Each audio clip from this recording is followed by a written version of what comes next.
At this time, it is important to pause for a brief introduction to the auditory system. After all, this system is what allows us to hear the pleasing nature of music and all of the auditory phenomenon. But Professor, how does it work? First, you need a sound source. Like a speaker? It can be anything. The blades of a propeller, the vibrations of a trumpet player's lips, a door slam, just something to get things moving.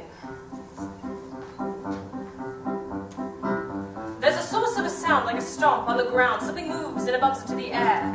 And the bump travels down, up and out and all around, and spreads through the ether everywhere.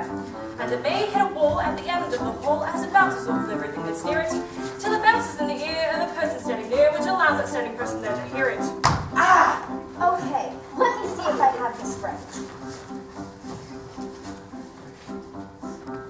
The sound over there, disruption of the air, like a clap or the slamming of a door. That's right. And a molecule is disrupted by the sound that has erupted, starts to bump against the ceiling and the floor. Very good. And the sound that was spurred, the source is only heard when it's traveled to the person down the hall.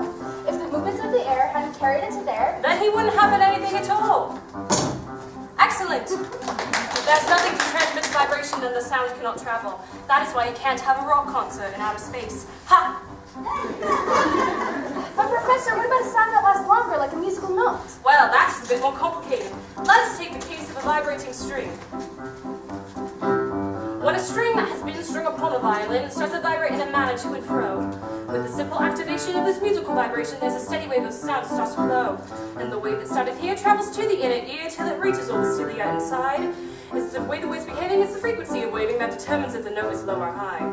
So the frequency of vibration determines whether we hear a high or low note? Precisely. It's all mathematics. For a high C, the string vibrates at a rate of over 1,000 times per second, but for a middle C, the string vibrates at only 261 times per second.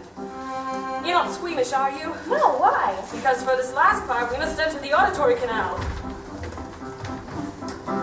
So the wave that I described when it's made its way inside hits the eardrum, which affects these little bones. And the way they start to jiggle makes the oval window wiggle as it passes on the timbres and the tones.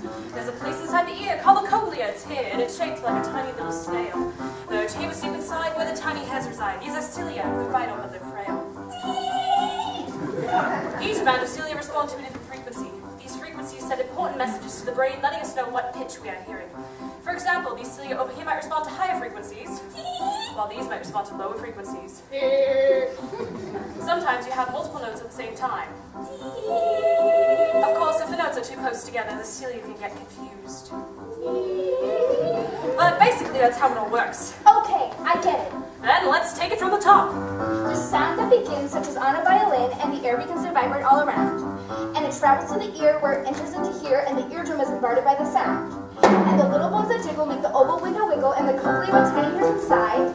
And the frequency of beating from the waves that keep repeating. And the cochlea is beating, though the moment may be fleeting. A mechanical momentum from the little bones that center. And so speedily converted by the cilia that heard it. For the neurons we listen to alert the nervous system. And so finally you're saying, Hey, here's some music playing. it's the auditory system.